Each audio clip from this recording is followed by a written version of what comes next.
చెప్పినట్లు TDP covered అనలిస్టుల్ని మీరు తీసుకొచ్చి టీడీపీ దయచేసి రాంగు ఇటువంటి వ్యక్తులు రామారావు గారు ప్లీజ్ అలా మాట్లాడండి దయచేసి ఇప్పుడు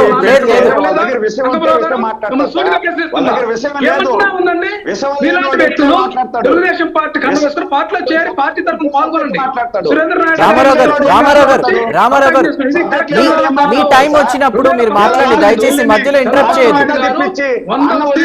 సురేంద్ర గారు రామారావు గారు ఒక్క నిమిషం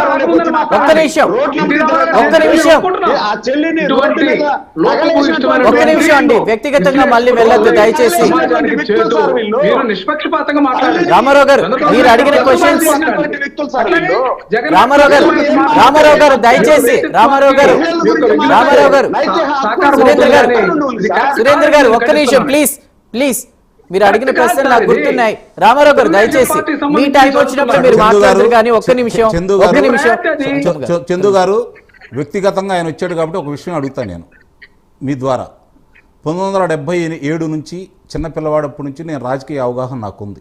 1977 నుంచి 1978 నుంచి ప్రచారం చేసిన వ్యక్తుల్లో నేను ఒకడిని 1978లో. ఆ తర్వాత తెలుగుదేశం పార్టీ ఆవిర్భావం తర్వాత ఈ రాష్ట్రంలో ఏం జరుగుతుంది, ఏ నాయకుడు ఎలాంటి వాడు, ఏ నాయకుడు పుట్టుకేంటి, ఏ నాయకుడి చరిత్ర ఏంటి, ఎవరి చరిత్ర ఏంటి, ఎవరు రాజకీయాలు ఉండాలనే అవగాహన కనుక ఉండవాళ్ళు ఎవరైనా సరే ఆంధ్ర రాష్ట్రంలో ఈరోజు జగన్మోహన్ రెడ్డిని కావచ్చు, రాజశేఖర రెడ్డిని కావచ్చు, ఆయన అన్నాడు కాబట్టి చెబుతున్నాను నేను. వాళ్ళ చరిత్ర గురించి ఒకసారి మాట్లాడుకోవాలంటే రామారావు గారు కనుక వస్తే మనే దాంట్లో లైవ్లో కూర్చొని ఇక్కడ ఇద్దరం మాట్లాడదాం. నేను మాట్లాడే దాంట్లో కనుక నిజం ఉంటే మాట్లాడదాం.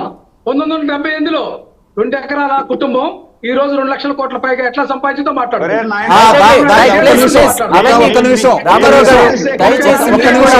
ఒక్క నిమిషం అండి సురేంద్ర నాయుడు గారు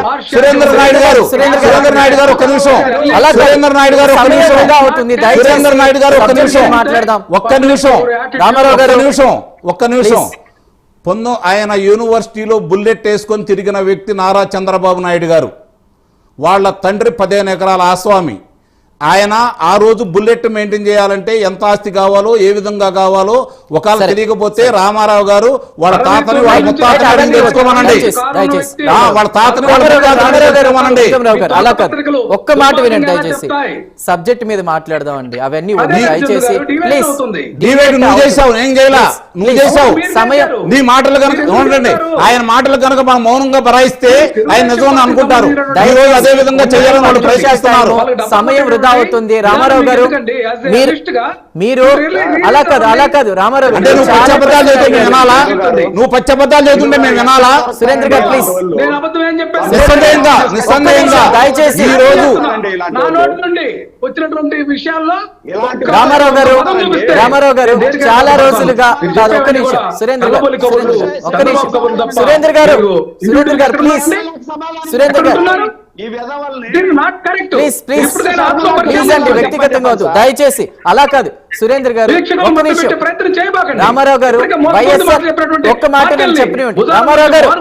రామారావు గారు సమయం వృధా అవుతుందండి దయచేసి ఉన్న 10 నిమిషాలు. రామారావు గారు అలా కాదు, ఒక్క మాట నేను చెప్పనివ్వండి. వైఎస్ఆర్ ఎంతో సమంజసం 2,72,000 కోట్లు మీకు కనిపెట్టలేదా?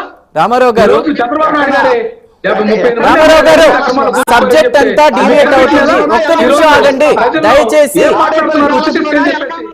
సురేంద్ర గారు రామారావు గారు ఉన్న ప్యానెల్ సభ్యుల్లో వైఎస్ఆర్సీపీ నుంచి మీరు ఒక్కరే పాయింట్ మీద మాట్లాడతారా అనుకున్నాను. ఈ రోజు మీరు చాలా డివియేట్ చేస్తున్నారు. దయచేసి సురేంద్ర గారు మీరు కూడా ఒక్క నిమిషం ప్లీజ్ అండి. అంకమరావు గారు, అంటే ఇప్పుడు మహిళా సాధికారత విషయంలో ఆయన ఇందాక ఒక పాయింట్ రేస్ చేశారు. ఎన్నికలకు ముందు హామీ ఇచ్చారు, మహిళలకి ప్రతి నెల ఇంత డబ్బులు ఇస్తామని చెప్పేసి, అది విస్మరించారు. సూపర్ 6 సక్సెస్ ఎక్కడా అని, దానికి మీరేం చెప్తారు? ఇప్పుడు వాళ్ళు 6 హామీలు ఇస్తే 4 హామీలు అమలు చేశారు, 2 హామీలు వాళ్ళు అమలు చేయలేదు. వాస్తవం ఇది, ఒప్పుకోవాలి మనం. అందుట్లో అనుమానం ఏముంది? అందుకే రేపొద్దున ఆలోచిస్తారు కదా, కానీ హామీలు రేపొద్దున ప్రజలు తీర్పిస్తారండి. మనం ఏం చేసామనేది చూసుకుంటారు ప్రజలు. మనం అధికారంలోకి వచ్చినప్పుడు ఏం చేశాము, అధికారంలో రాకముందు ఏం వాగ్దానాలు చేశాము, అధికారంలో వచ్చిన తర్వాత ప్రజలు ప్రశాంతంగా ఉన్నారా, వాళ్ళ పనులు వాళ్ళు చేసుకుంటున్నారా, వ్యవసాయ రంగానికి మనం చేయూతనిచ్చామా, లేకపోతే నీటి రంగ ప్రాజెక్టులు మనం చేయూతనిచ్చామా, పరిశ్రమలకు మనం చేయూతనిచ్చామా, ఉద్యోగ కల్పన చేశామా, లేకపోతే ఉద్యోగుల కోసం మేలు చేశామా, ఇవన్నీ కూడా ప్రజలు బేరీజ్ చేసుకున్న తర్వాత తీర్పు అనేది ఇస్తారు. ఒకటే గుర్తుపెట్టుకోండి, ఇందాక వాళ్ళ మహిళల గురించి మాట్లాడే కాబట్టి నేను చెబుతున్నాను, అమరావతి మహిళ కాదా? 151 స్థానాలు ఇచ్చినటువంటి ఇదే ప్రజలు 151 స్థానాలు ఇచ్చినటువంటి ఇదే ప్రజలు అమరావతి అనే 5 అక్షరాలు అమరావతి మహిళల్ని నిస్సిగ్గుగా వాళ్ళు ఆ అమ్మాయి గర్భిణీ స్త్రీని పొత్తి కడుపులో తన్నించినటువంటి దుర్మార్గులకి ఈ రోజు ఏం జరిగిందో చూశాం. వాళ్ళ మహిళలకి జుట్టు పట్టుకొని లాగారు, కనకదుర్గమ్మ గుడికి వెళ్తానంటే చీరలు పట్టుకొని లాగారు. అమరావతి అనేది 5 అక్షరాలు, అందుకే 5 అంకెలు తీసుకొని వెళ్ళారు. అయినా సరే వీళ్ళకి నేను అదే చెప్తున్నాను, ఏ రాజకీయ పార్టీ అయినా సరే ఎవరైనా సరే మంచి చేస్తే ప్రజలు ఆదరిస్తారు, చెడు చేస్తే తిరస్కరిస్తారు. హైబ్రిడ్ మోడ్ లో మహానాడు సక్సెస్ అయిందా లేదా? నిస్సందేహంగా సక్సెస్ అయింది చంద్రు గారు, అందులో అనుమానమే లేదు. నిస్సందేహంగా సక్సెస్ అయింది. కారణం ఏంటంటే ఈ రోజు ఎక్కడ పట్టినా మోడీ గారు ఇచ్చిన పిలుపు మేరకు ఇంధన పొదుపులో భాగంగా వాళ్ళు తీసుకున్న మంచి నిర్ణయమా కాదా? మీరు చెప్పండి మనస్ఫూర్తిగా, వాళ్ళు తీసుకున్న మంచి నిర్ణయమా కాదా? ఇప్పుడు 1875 కష్టాలను ఏర్పాటు చేసుకుని వాళ్ళు ఈరోజు ఆంధ్ర రాష్ట్ర వ్యాప్తంగా దేశ విదేశాల్లో వాళ్ళు నిర్వహించింది అందరూ పాల్గొన్నారా లేదా? ఇది విజయమా కాదా? నిస్సందేహంగా. ఇప్పుడు మనం మాట్లాడుకోవాల్సిన తప్పొప్పుల గురించి మాట్లాడుకోవాలంటే దాని గురించి మాట్లాడుకోవాలి, మంచి జరిగిందా లేదా అనుకుంటే దాని గురించి మాట్లాడుకోవాలి, ఈ రోజు మేలు జరిగిందా లేదంటే దాని గురించి మాట్లాడుకోవాలి.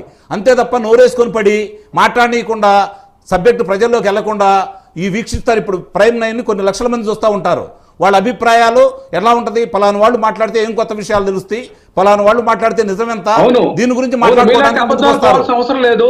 ప్లీజ్ మనకున్నది ఇంకా 4 నిమిషాలు.